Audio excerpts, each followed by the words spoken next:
성도 여러분 안녕하십니까? 2024년 10월 18일 금요 새벽 말씀 함께 나누겠습니다. 함께 나누실 하나님 말씀은 예레미야 애가 1장 12절에서 22절까지입니다.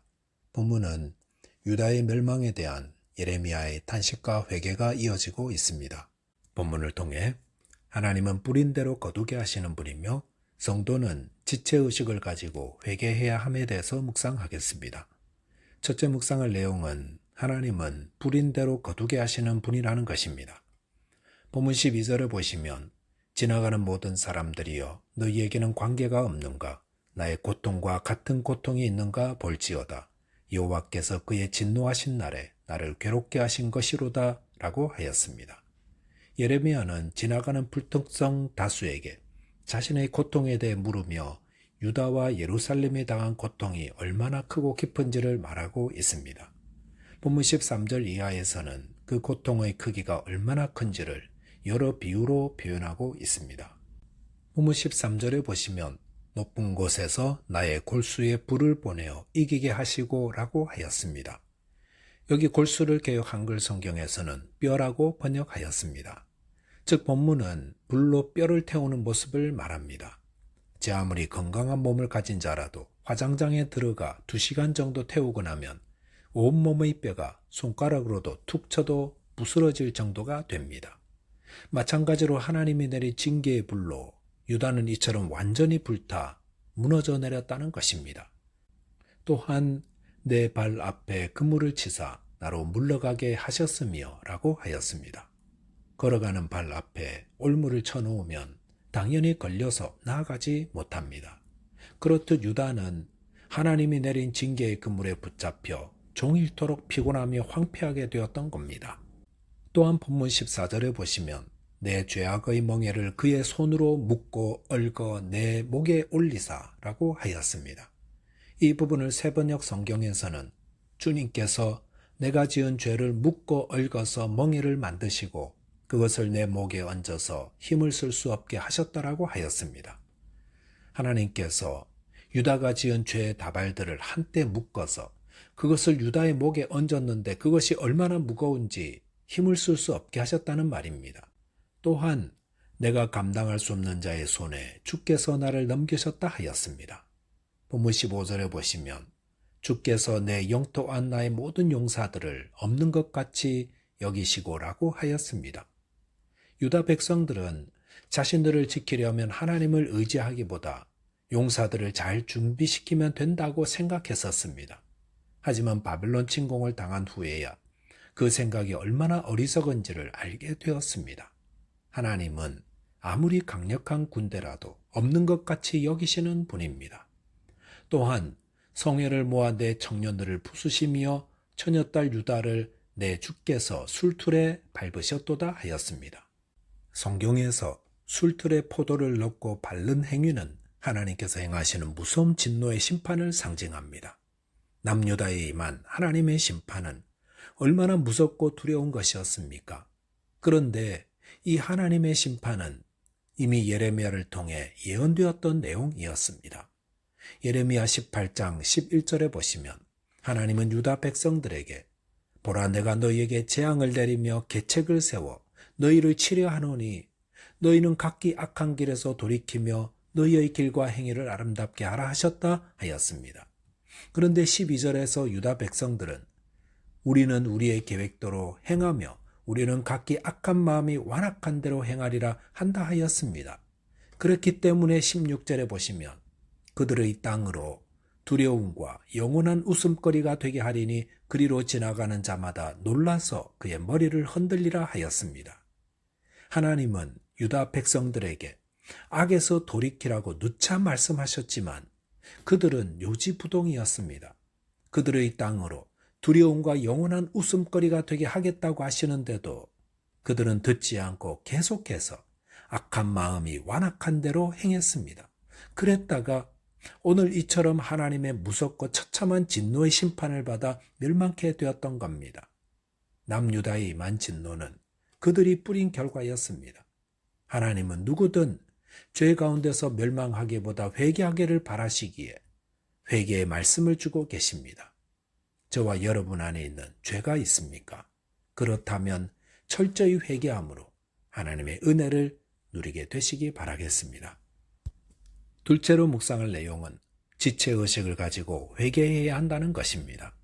본문 18절에 보시면 여호와는 의로우시도다. 그러나 내가 그의 명령을 거역하였도다. 너희 모든 백성들아 내 말을 듣고 내 고통을 볼지어다. 나의 처녀들과 나의 청년들이 사로잡혀 갔도다라고 하였습니다. 고통 가운데 탄식하던 예레미야는 여호와는 의로우시도다라고 고백하고 있습니다.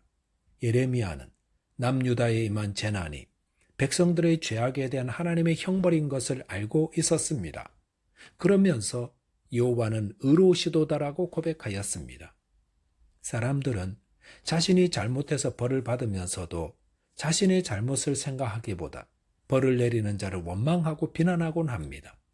도로에 교통경찰이나 과속감시 카메라가 있는 이유는 도로에서 모두가 안전하게 다닐 수 있기 위함입니다. 만약 교통경찰이나 과속감시 카메라가 없다면 과속하는 차들로 인해 도로는 매우 위험한 곳이 될 것입니다.